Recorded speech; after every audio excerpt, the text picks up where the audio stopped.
Hello and welcome back to my channel.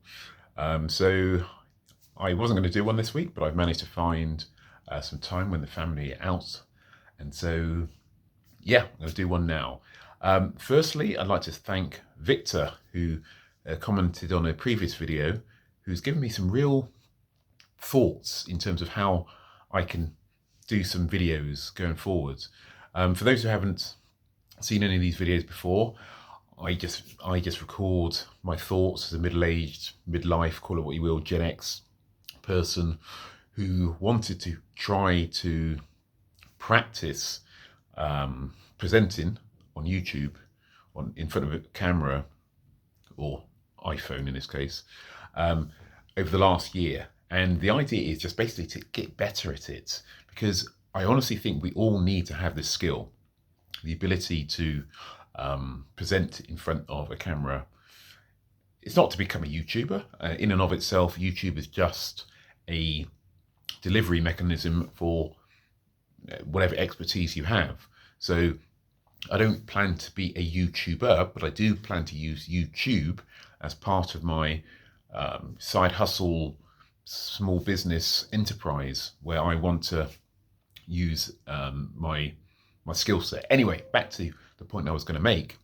So Victor suggested, could I give some advice to younger people based on, I don't know, my life thoughts and stuff. And I had this real kind of light bulb moment. It's like, of course, this is a stream of thinking that I've had in the past. A lot of my videos have been kind of targeting Gen X people, my generation, and I'm still going to do that anyway. But the idea of trying to impart thoughts to the younger generation makes total sense. So some background about myself, okay, to frame everything. So I'm in finance. I've been in finance for many years. So personal finance, wealth management. At some point, I will be talking about the stock market type of vibe. It's my day job, so I might as well. Although I can't give investment advice because licensing and I'll be getting into trouble. So I will talk about that. So that's one dynamic. Also, I trained to become a life coach. A number of years ago, I thought I like this space of life coaching, Tony Robbins, I can't remember all the names, Zig Ziglar, so on. So I have thought about this in the past. I trained and I've done life coaching, which I pivoted into career coaching. I worked for a UK career consulting company for a couple of years, career coaching and writing resumes for professionals, mainly bankers. So that's another string to my bow, which I will use in a lot of my future videos as well in terms of advice. And more broadly, so I am an expat. I live in Asia. I've lived in the US. I'm actually from the UK, as my accent hopefully will tell you, and I'm of West African heritage. So I like to think I bring a bit of global dynamics, if you will, to the table, so a different perspective. So this is what I'm saying in terms of the advice that I'm going to impart. But I also want to say, and I genuinely mean this, take whatever I say with a pinch of salt. The reason I say that is there's so much advice online, so much advice, which ultimately a lot of it is very good, and a lot of it's bollocks or rubbish, as I'd like to say. A lot of it is just either regurgitated stuff from stuff that they've seen online, or just plain wrong, or just not from a lived experience perspective. So the way I see things is some of it's lived, of course, lived experience in terms of work in life, experiences across different countries and so on. However, whatever I say does not necessarily make sense for 8 billion people around the world. The message might be wrong for them anyway, different people, different perspectives, or my delivery might not be right for them. They might be waiting for somebody else to give a different version of the same information in a way that they can relate to. So feel free to take on board what I say, challenge what I say, but there's no need to take it all on board. If it resonates, great. If it doesn't, that's fair enough. Just take on board what you feel is relevant.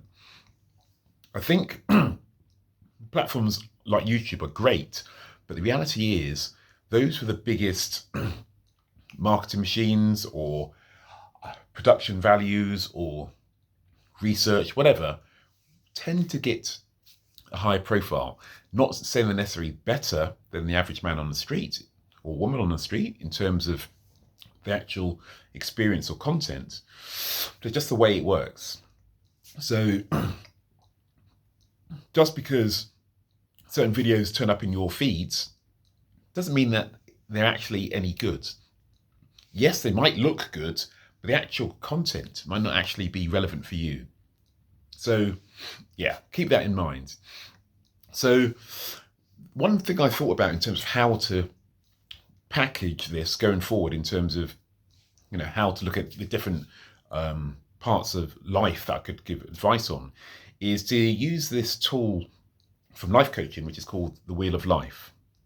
Basically what it is, imagine a wheel segmented into 8 different parts, and each one of those parts represents a part of your life.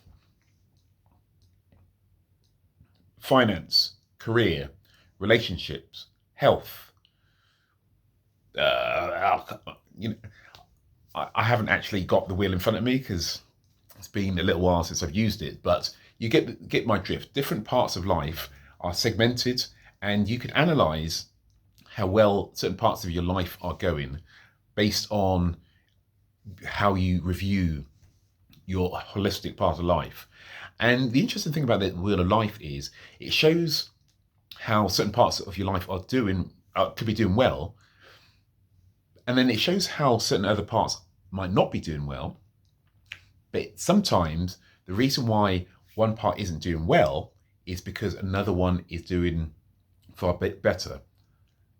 I'll explain it in a better format. So imagine you're having the best time ever in terms of socially.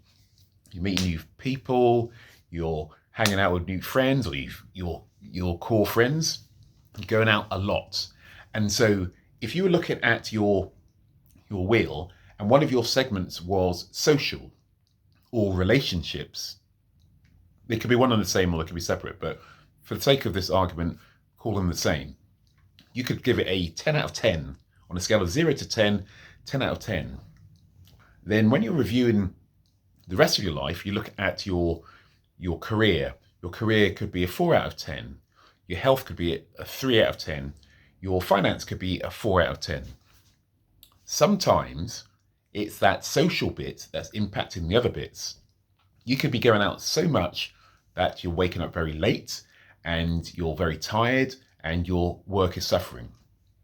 At the same time, you're drinking too much, you're not making time to work out at the gym, your health is suffering. You're going out so much, you're spending so much, your finances are suffering. So think of the Wheel of Life as a way in which to segment different parts of your life in a way that at least gives you an approach to reviewing and analysing how life works.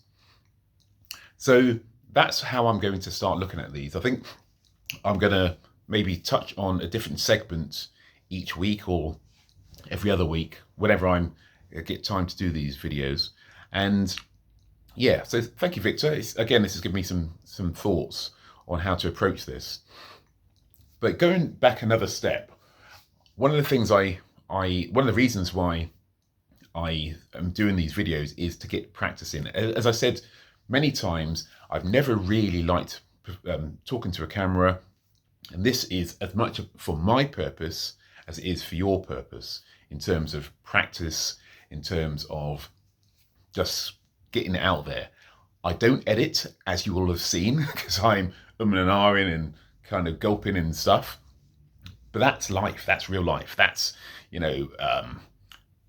the real me, as opposed to some of the more polished videos you'll see on YouTube. You can follow those. That's fine. But the reality is, most of us. Oops, sorry. I've just got a